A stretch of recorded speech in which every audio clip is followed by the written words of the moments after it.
Okay, well, good to see a couple of you, all of you out there. We will continue working with Laplace transforms today. So last time we were talking about finding inverse Laplace transforms, and that's an important step in solving differential equations with Laplace transforms. That's going to be like the last step of the process. So just to catch us up with last time, so here we are, this is worksheet 22, and we kind of went through one example where we actually used Laplace transforms to solve a differential equation, and that was kind of first we applied the Laplace transform to both sides of the differential equation, and then we solved for the Laplace transform of the solution. And then the very last step is to then say, well, what function would have that Laplace transform? That's the inverse process.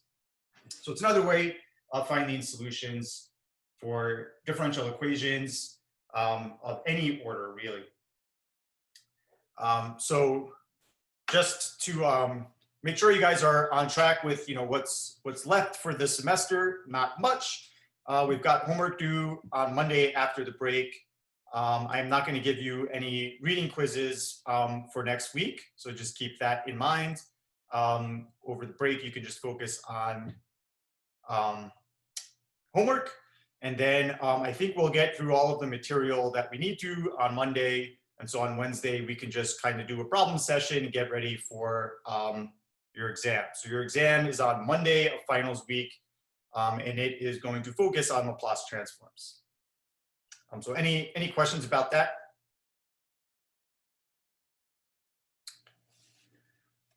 Okay, any other questions before we get started today? All right, so we were working with some inverse Laplace transforms in questions 4 and 5 last time. And I do want to point out that it was pointed out last class, thankfully, that there was an error in this chart, and that for this function, the Laplace transform has the domain of s bigger than a, because we would shift this domain to the right by a units. That was off on all of the tables that I had given, so I corrected all of those, all of the versions that are up, posted in Canvas have been corrected, so just keep that in mind. Okay, so when we're working with these, so far we've seen examples where we have a polynomial in the denominator, typically a quadratic. And so let's just kind of outline a general strategy. So if I'm trying to take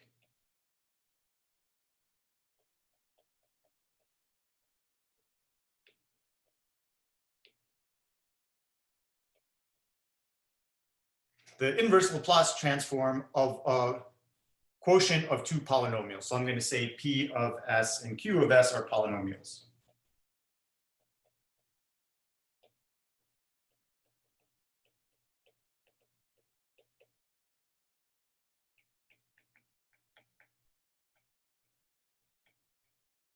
Okay, then the idea would be, ideally, we can try and factor the denominator.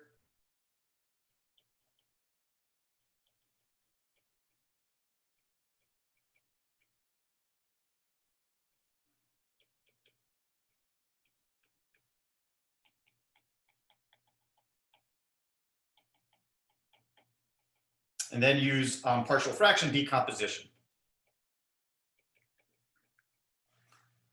And hopefully, if we could take P of S over Q of S,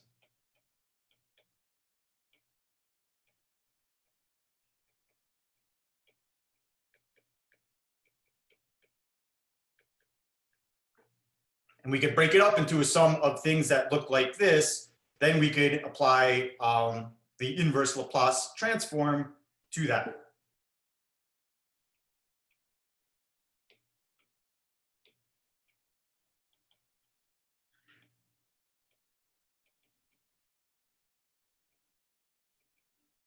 Then we can split up that inverse Laplace transform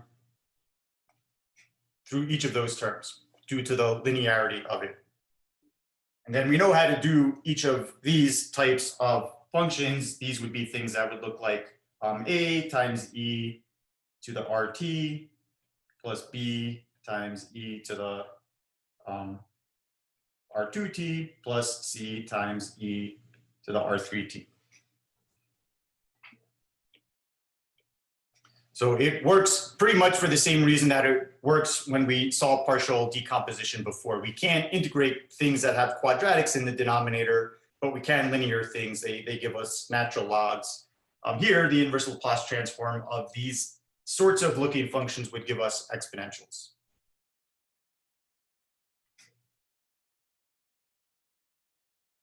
And otherwise, we also saw some examples.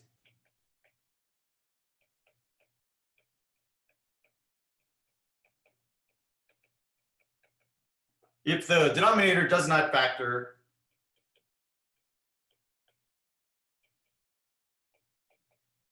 then we can express it in the form s minus a squared plus b squared. And depending on the numerator, we're going to get things like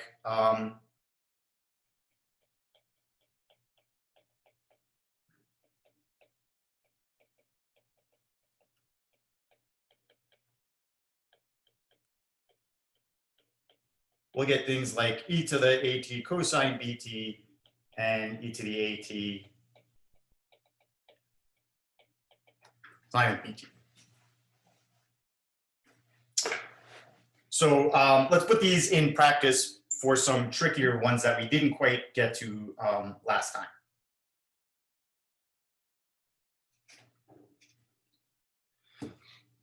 So here I'm looking at problem 5b on the same worksheet. So we've got this function, and the question is we want to find the inverse Laplace transform. So we want to find out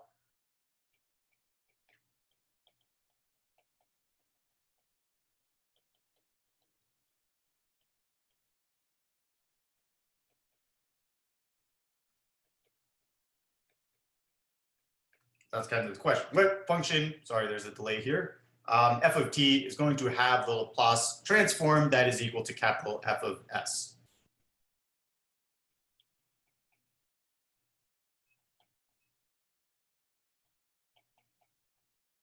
Okay, so in other words, find the inverse Laplace transform of f of capital F of s.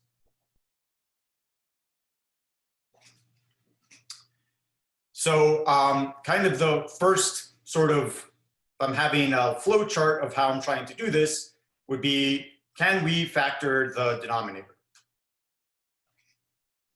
So what do you guys think about this one?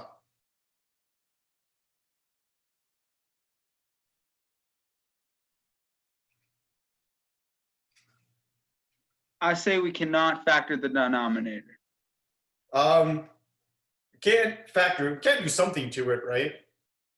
Well, you can't factor it into two rationals. Yeah. That's what I'm saying. So we can do something like pull out a 2.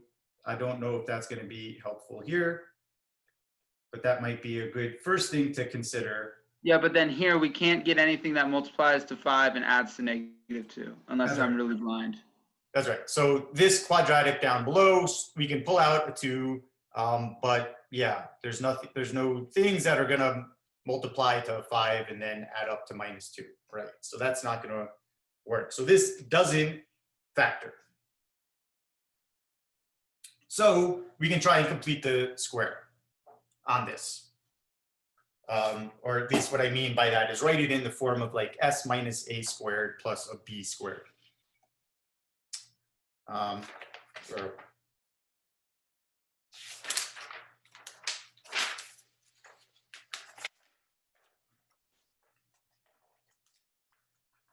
Okay, so what I can do here is I'm going to write f of s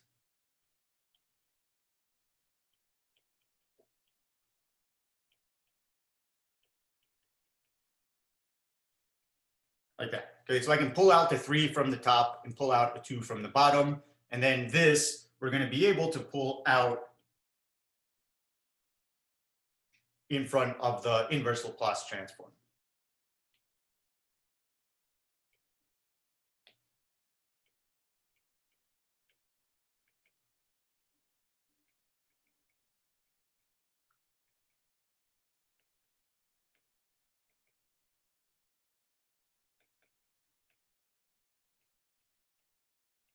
When we're solving these, Yeah. can we?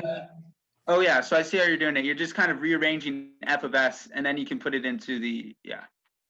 Yeah, so you're allowed to do some rearranging before you do the inverse Laplace transform, if that helps. So yeah, I don't know. I'm just clearing out the constant. That might make it a little bit simpler. It might not make a difference. Doesn't hurt. Like we could write the denominator and then just complete the square for that and then put it in back in. So we can do them in different steps, right? Yeah, and so sure, let's Okay. since the denominator doesn't factor, that's right. Let's try and rewrite s squared minus 2s plus 5 .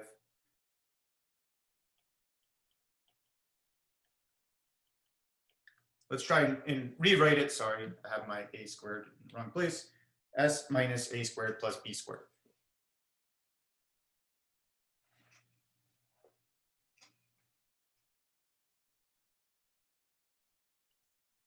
Okay. There's like this delay from when I write until it appears. Okay, so you see that squared. S, so we want to rewrite this as s minus a squared plus b squared. So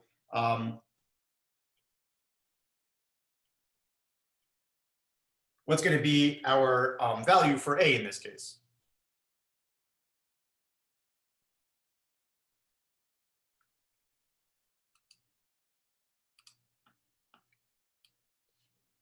Yeah, thank you. So a is going to be minus 1 in this case. We're going to have like an s minus 1 inside of there. And we're going to square this. So this doesn't quite give me what we started with.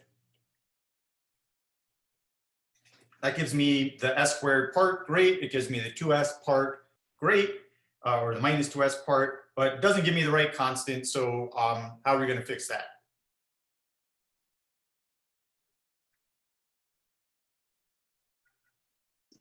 Add 4 or Yeah. 2 squared.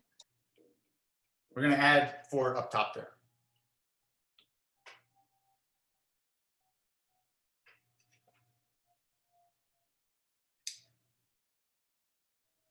So now, so any question about that part? So I'm going to bring my 3/2 out front, and now we're taking the inverse Laplace transform. On the top, we have s minus 5. And on the bottom, we've got s minus 1 squared, right, and I can write this as 2 squared.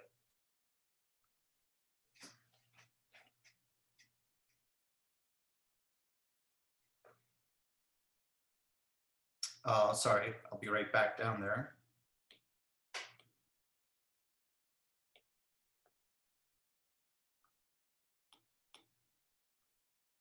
Okay, then we can kind of look at our chart here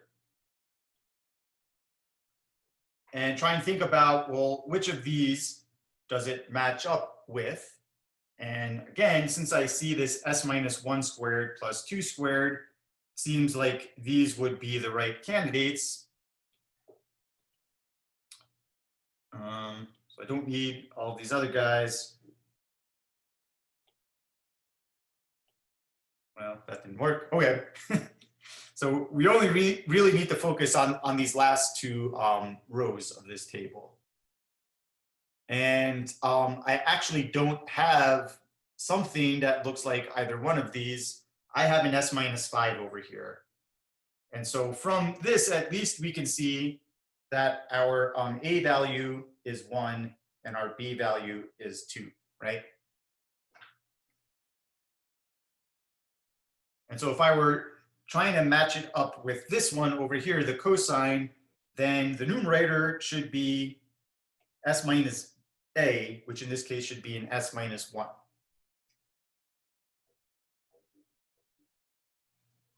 It's going to be magic. No hands here. Okay, so we got s minus 1 should be the numerator for this one. And if we were using this piece over here, this one should have a numerator of b, which is equal to 2. But our numerator doesn't look like either one of those. So any thoughts on what we could do? Could you break it up into 2? Yeah, let's break this up. So I've got my 3/2 out front. So if I had an s minus 1 up here, that would be great. So let's put that piece in.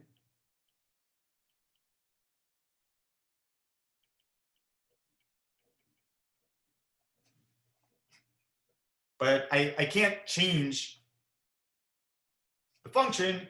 So what would need to be in the numerator of the second fraction so that these two fractions would add up and give me back a numerator of s minus 5? 4? I think -4. we want a -4 over here. That's right.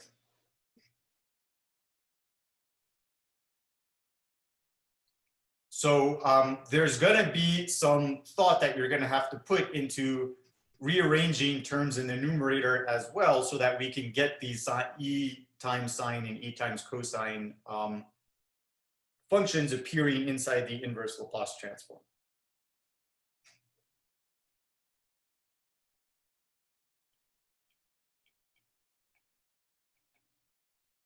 And so now we've got this property that says these transformations are linear. So I can break that up.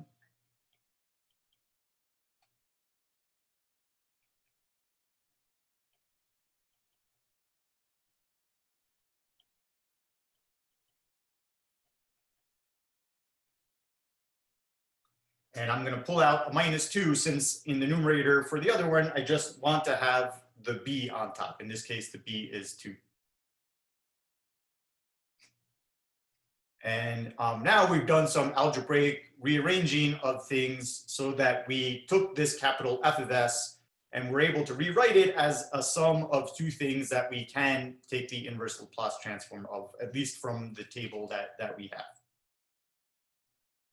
So this would give me 3/2, and then the inverse Laplace transform of the first piece would be that cosine. So I'd have e to the 1 times t times the cosine of b. B is 2 here, and then we're going to have -2 times e to the at sine of 2t.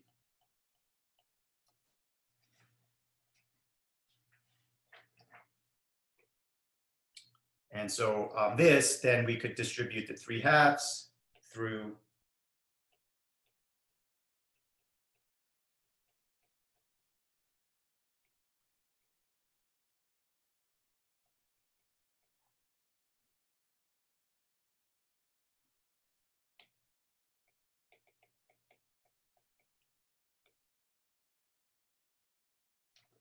and that would be our inverse Laplace transform.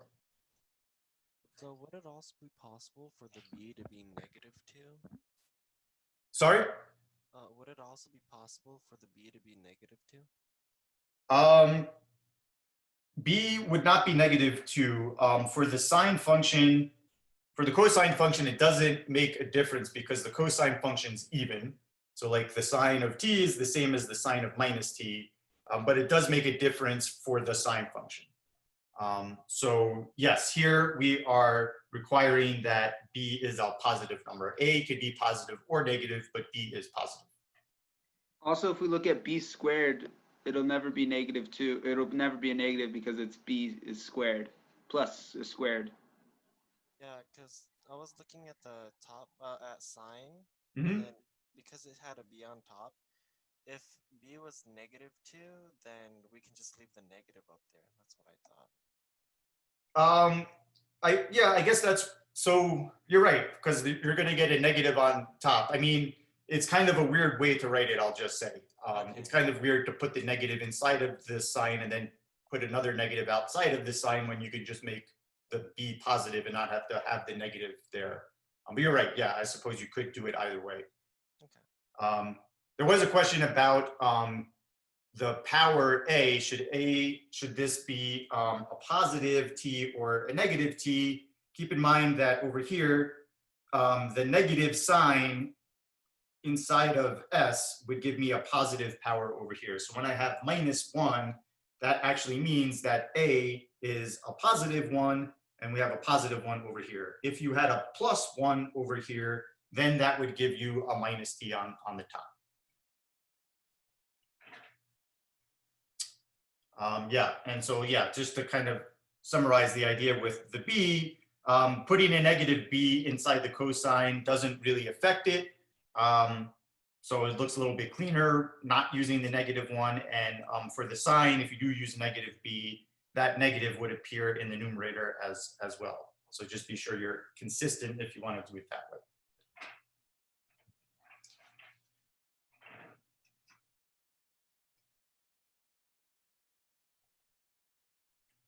Okay.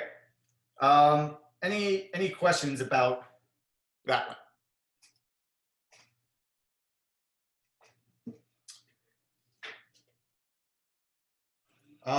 Okay, so let's see how we could do something like C. Maybe we can just kind of give the outline here, and you can check some of the details. But if I were doing C, now this is a different one because I've got a linear factor times a quadratic factor.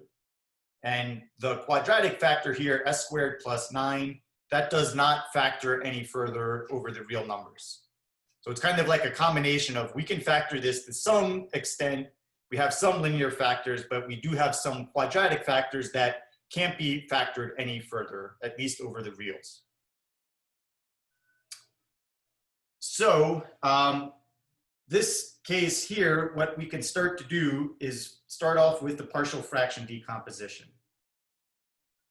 So I'm going to take this expression that we started with,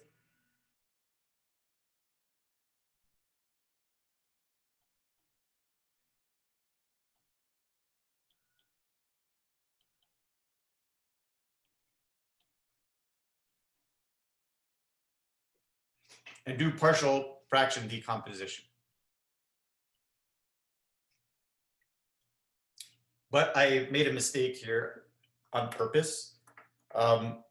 This is not the correct way to set up the decomposition for this example. What's wrong with the way that I've done it so far? Your B needs to have the squared term as well, so you need to add plus C as well. Yeah, so the numerator should always be 1 degree less than the denominator. So when we have linear factors, we could just put constants up here. Keep in mind, if you have a quadratic term, then you need to account for both a linear and a constant term over here.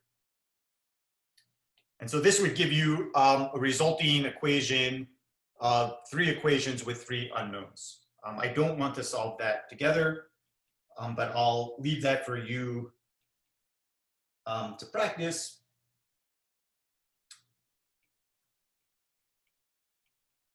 You get following values for A, B, and C.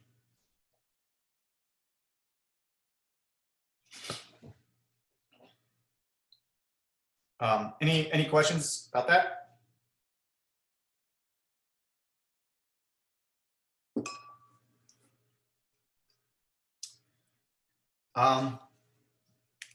So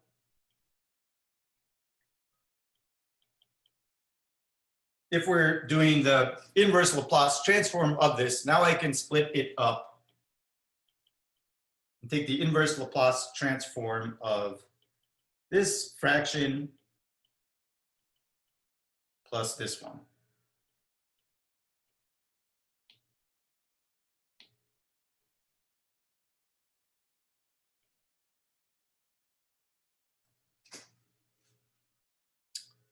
using the property L1 that we can break up sums.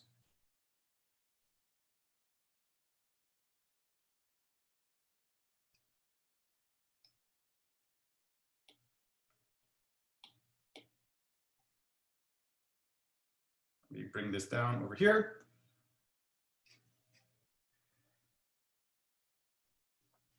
Okay.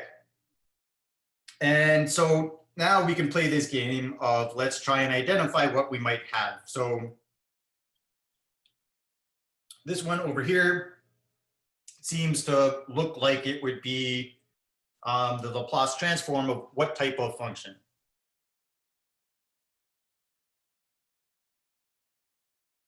E to the AT. Yeah, so this looks just like this one over here. Thank you. Where we have a plus in the bottom. So in this case, our A is actually negative. So if we do this kind of carefully, I could pull out the -2 and then take the inverse Laplace transform of that. And this would give me e to the -2t.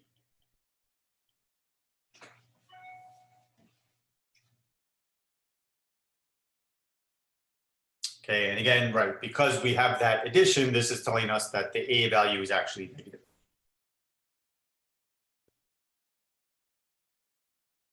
No problem with that piece.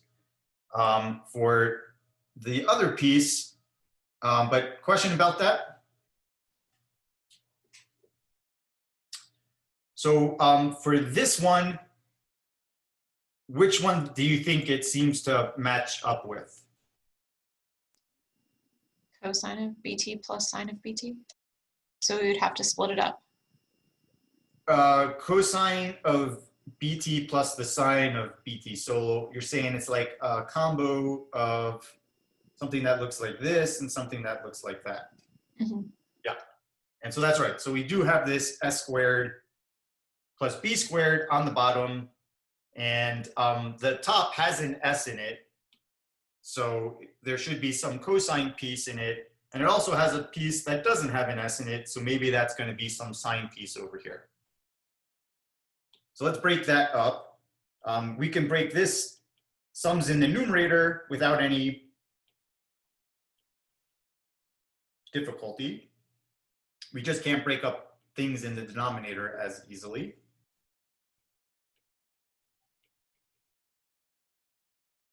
So I can take the 2s, bring it over there, take the -9, bring it over there, and then take the inverse Laplace transform, or at least in this case, I could pull out the 2. Oops.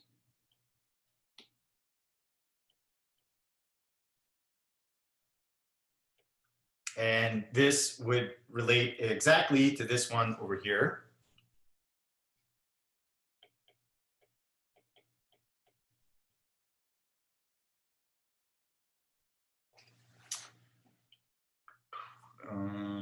Where cosine. Right, and in this case, our value for b would be 3, since we've got 3 squared 9.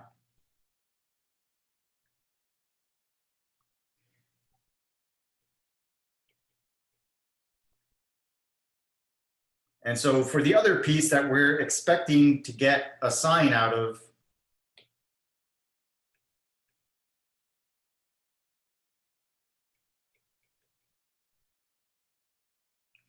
if I'm going to do the inverse Laplace transform and wind up with sine of 3t, then according to this formula, what should be the value up here? 3 with a -3 leading out front. Yeah, so we want 3 up here. And so it's all just a part of like breaking up and recombining things in the right way. So I do want a 3 up there because I need a b in the numerator. So that means this 9 that we had, this -9 in the numerator, we're going to break up into -3 times 3. And we'll keep the 3 in the numerator and we'll bring the -3 out front.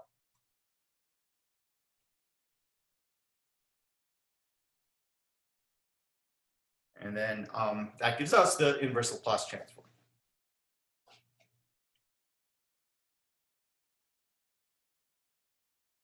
So the trade-off here is that these Laplace transforms give us a way of like reframing a calculus problem, mainly doing a lot of algebra. Depending on how much you like or don't like algebra, that might be a good or bad selling point to you. But there is a bit of algebra involved in here, but we're really not integrating or differentiating much of anything in this process. Okay, so are there any other questions about that? So these do take some time to do. I'll just say it takes some practice. So as you practice more, you'll get more efficient at doing them. So you have some on homework. There are some in the reading materials as well. I would say, the more practice you get with them, the better. Okay, so here's worksheet 23. We've made it to our final worksheet for this semester. Way to go. Got like some 100 odd pages of things that we've done together this semester. That's impressive.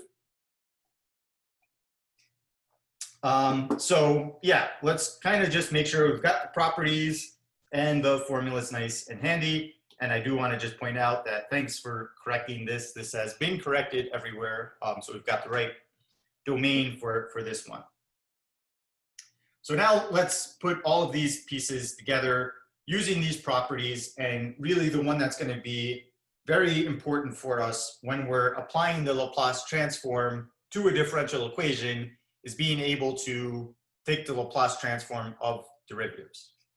And so you just might want to look at what this form looks like when we take the Laplace transform of a derivative of a function. What we get back is some polynomial in S, right, whose power is the same as the order of the derivative. So when I apply this to a second order derivative, we're going to have a S squared term. So it might just help. I'm not going to give you these, but certainly you could write them out. The most common ones that we're going to see, and I'll use the Y notation. So if I were taking the Laplace transform of Y prime, then this formula says our n value here is 1. So we're going to get s to the first power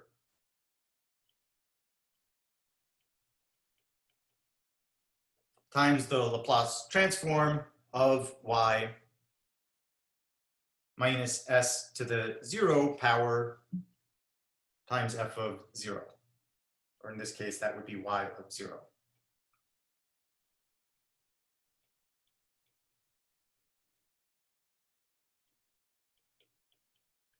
So in other words, I'm going to let capital Y denote the Laplace transform of y. S to the 0 is 1, so that term would just be 1.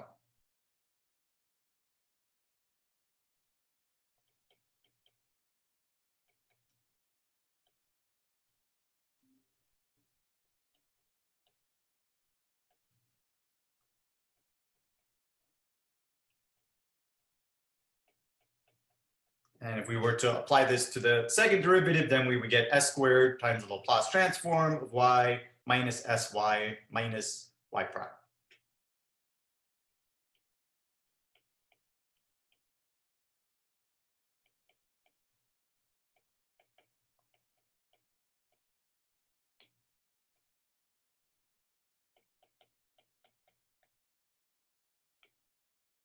And maybe we'll have, a third or a fourth degree differential equation where we could extend this to higher degrees of y. But we'll be looking at second order differential equations. So these two formulas are just applications of L4. So rather than give you a formula for every single derivative, I'm just going to give you the general formula, and then you could write out what would happen for different orders of derivatives. But any questions? What if it's like cosine of b a t y double prime? Can we take the Laplace transform of that? If it were, sorry, what?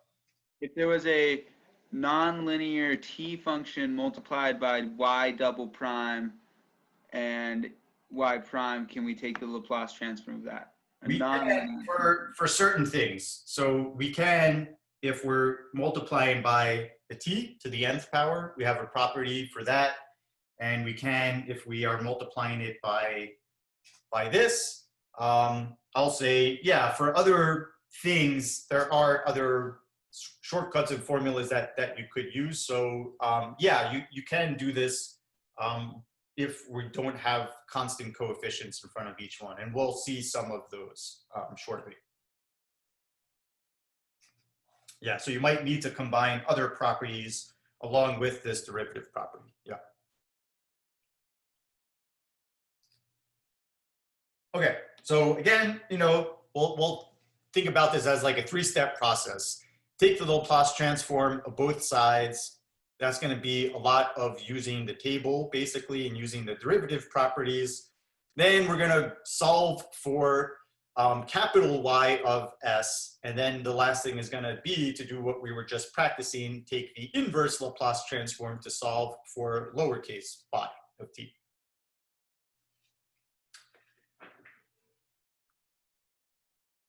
Okay, so maybe we'll go through one of these together, and then we can spend some time having you work with some classmates on the next one.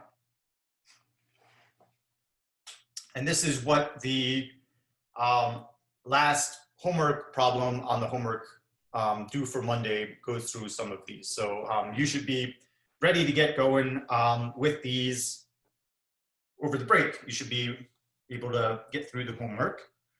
So first step is going to be take the Laplace transform of both sides. So I'm going to take,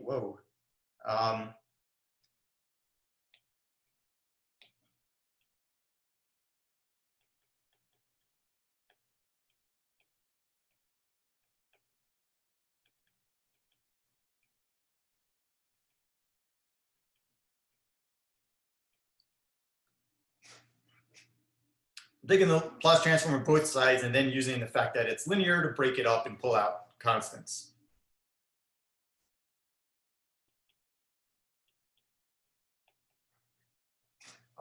As you're going through this step, you don't have to write out all of the properties that you're using unless I ask you to. There'll be questions that really hone in on those things separately. So when you're going through this process, you don't have to justify what properties you're using, but I'll put them here just so it's clear why we can do this.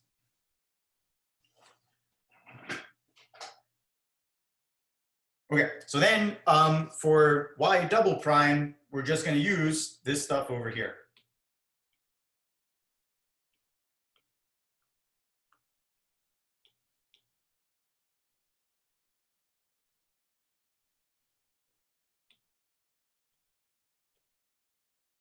So that all comes from that using property, I think it was L4.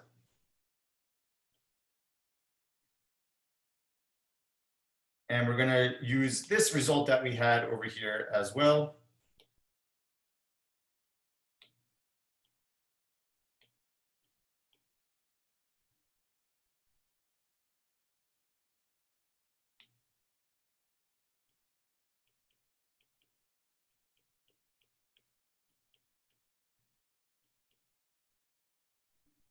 And the Laplace transform of 0 is 0.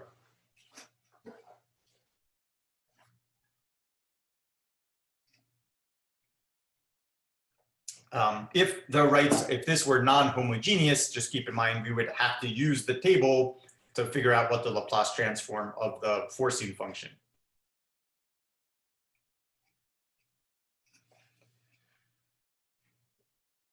So at this stage, right, that was property L4 that we applied a couple times there.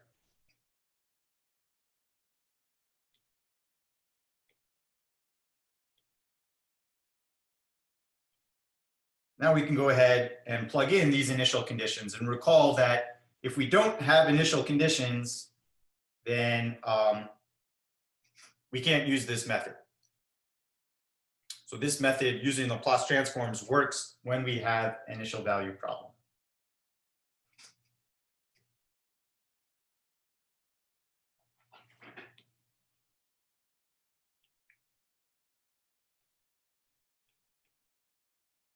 So y of 0 was 2, so that gives me a 2s. Y prime of 0 is 4. That gives me a minus 4.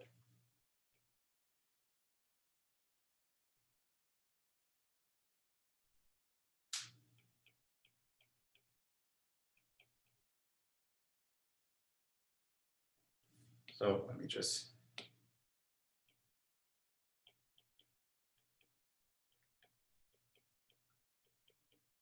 So there, I'm just plugging in my initial conditions, and I distributed the minus 2 as well.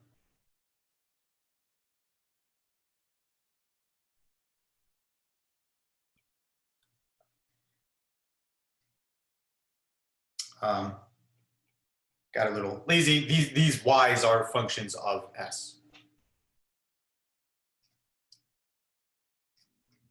Any questions? So this was kind of like step 1. Take the Laplace transform of both sides. Then the next step is to go ahead and solve for ys.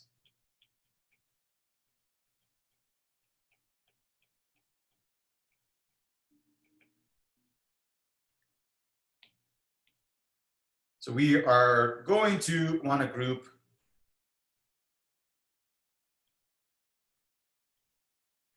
all of these terms that have capital Y's in them together, and then group everything else on the other side.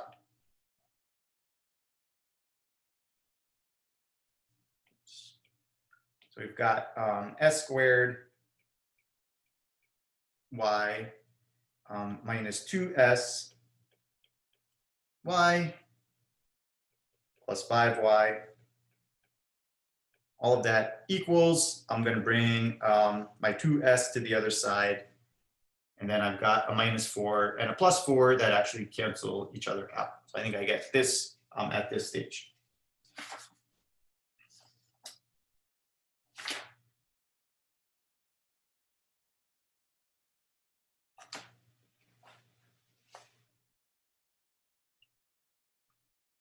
Any questions?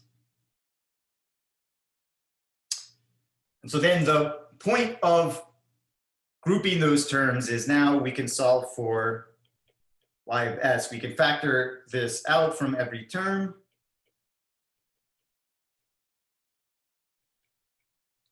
And then we can divide both sides by that quadratic.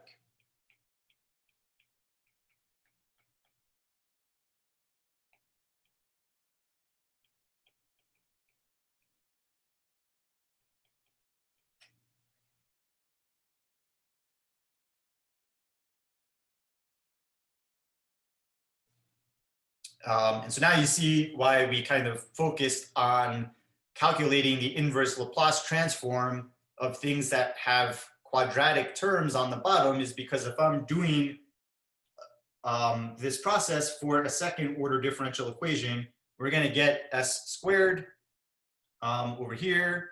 And that means we're going to get an s squared over here. That means we're going to get a quadratic down here at some point.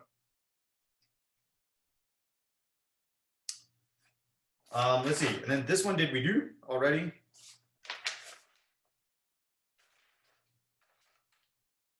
We did the Q of S on this one, but not with the same numerator. Ah, okay.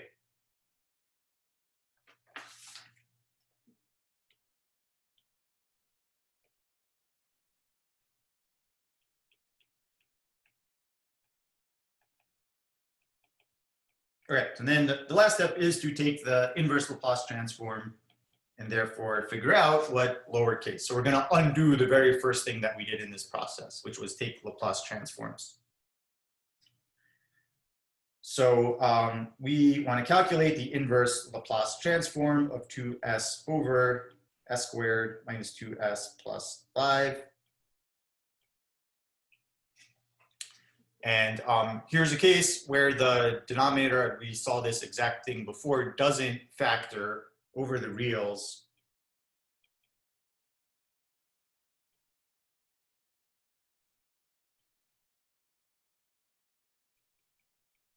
And so we were able to rewrite that as s minus 1 squared plus 4.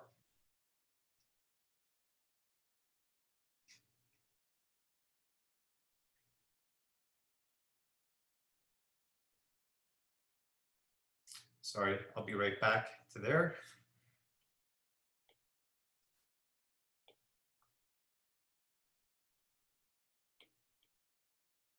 I'll plop this over here. So then we would want to kind of compare what we have. This looks like one of these e to the at sine or cosine bt things. But it actually doesn't look like one or the other, right? Because for the sine, I would have a constant up here. We don't have a constant up here. For the cosine, I should have s minus a. I don't have an s minus 1 over here.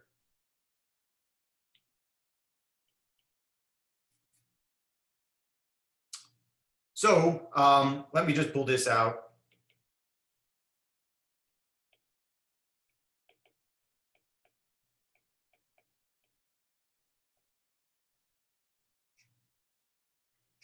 So any thoughts on what we can do with this?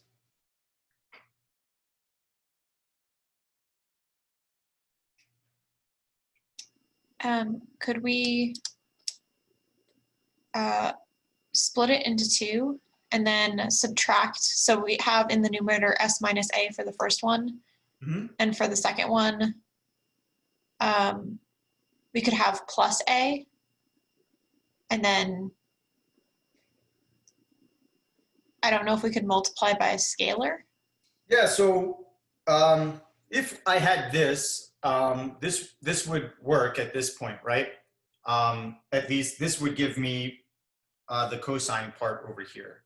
But I can't just, yeah, so what you're suggesting is great. Like, I can't just subtract 1 because it worked, because that's what I want there. I can't change the value of this. So if I subtracted 1, then I need to add that back. Right, so it's like I subtract 1 and I add 1, and I haven't changed the value of anything. So this looks good. And again, the advantage for this is we've got this thing, which looks like this thing over here.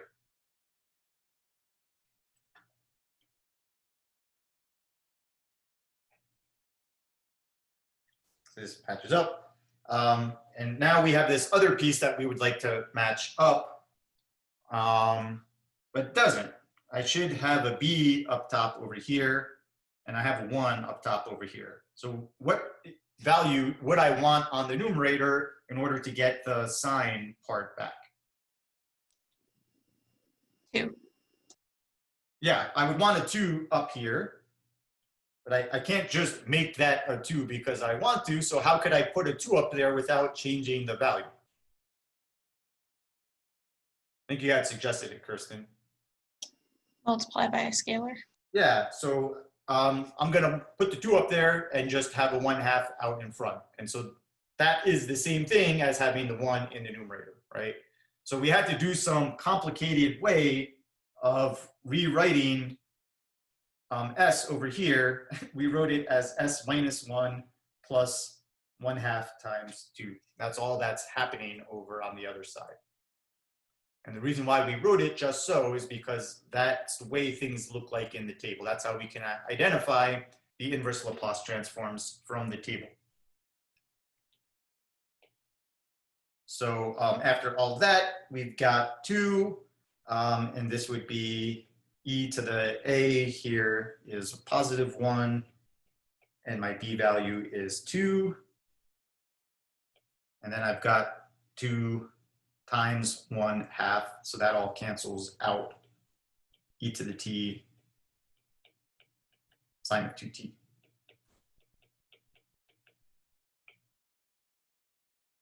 Okay, and that's my solution to the initial value problem. And I'll just say that this 2 out front here and this 1/2 over here, right, they canceled out. And that's why we have a coefficient of 1.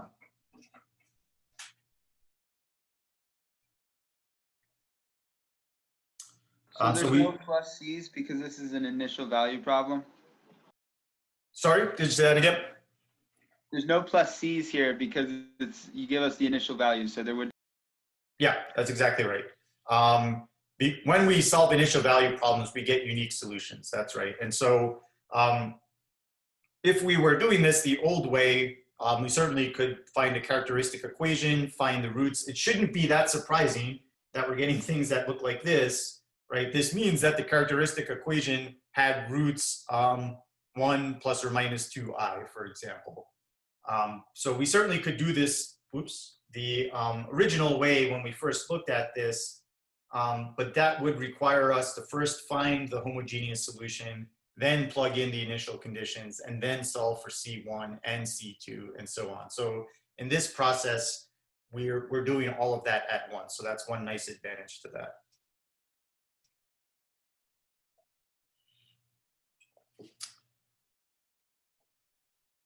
Okay, so yeah, why don't we skip over B for the time being and go with C, which is a little bit more challenging because you have it's non-homogeneous one over here. Yeah, and I'll have you guys work on groups with that one over there. And I'll just say that there's lots of connections between these different methods that we're doing. So we've worked with these differential equations. We solved them, setting up the characteristic equation, finding roots of the characteristic equation. We said we could rewrite this as a system of two first-order differential equations, write out the matrix. We get the same characteristic equation when we do the matrix form. And down here, right, we were exactly just getting the characteristic equation, again, that corresponds to this down here. So we're kind of seeing the characteristic equation appear in all sorts of different ways. So they're just essentially different variations of doing the same sort of thing. So, okay, sorry. So in your groups, I'd like you to just focus on this one. And if you don't have time to get through the inverse Laplace transform part of it, that's okay. That's what we practice to start things off. But I definitely want to make sure you're getting through the first couple steps of this process. So any questions before we break up into breakout rooms?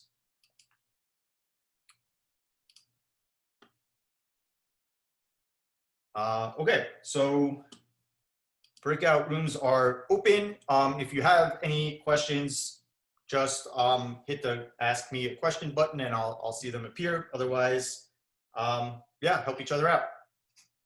Be one place at a time. So good. So it seems like most of the groups were kind of at the same point. So let me kind of just make sure that it was clear. So you do the Laplace transform of both sides and get something that looks like this. And then you move all the things that don't have y to one side, keep all the things that do have y on the other side. So it seems like at some point groups were getting to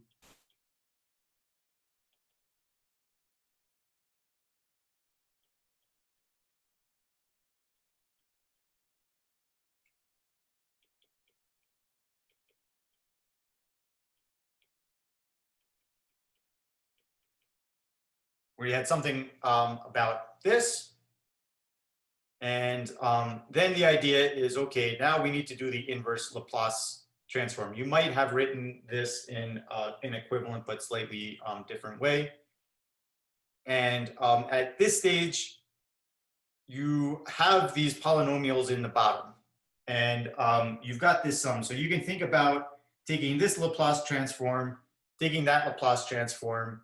And when we have quadratic things in the denominator, right, it makes sense to try and factor them, which this one does, not like that, s minus 5 and s plus 1. So we actually have 3 linear factors. And so I might suggest here, rather than have to do like 2 separate partial fraction decompositions, it might make sense to add these together and then just break it apart once. So I could add these 2 together by putting this one over a common denominator, right? And then adding them together.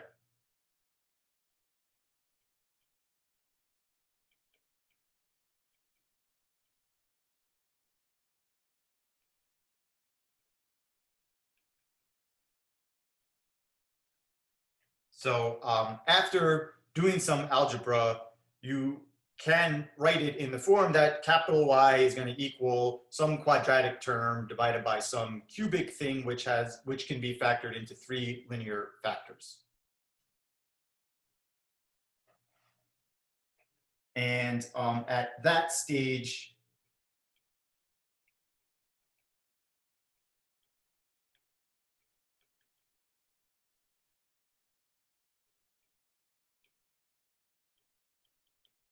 the problem becomes, well, what are A, B, and C? So that when we add them back together, we get this. So here's a slightly more complicated partial fraction decomposition, but it works out the same way as the others. And so here I'll just kind of give you the answer. So if you want to check this work on your own. So for the s-3 term, the coefficient is -1/2. For the s-5 term, it's 11/6. And for the last one, it's 2/3.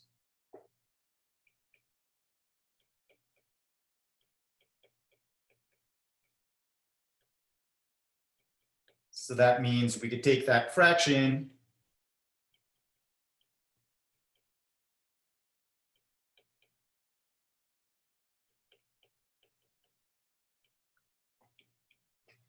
and break it up and write it as the sum of these 3 fractions.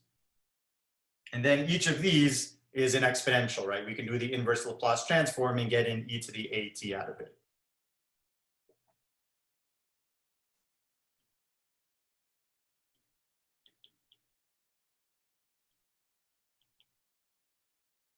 So then we inverse Laplace transform, so we get that y of t would be the -1/2. This would give me e to the 3t, 11/6 e to the 5t, 2/3 e to the -t.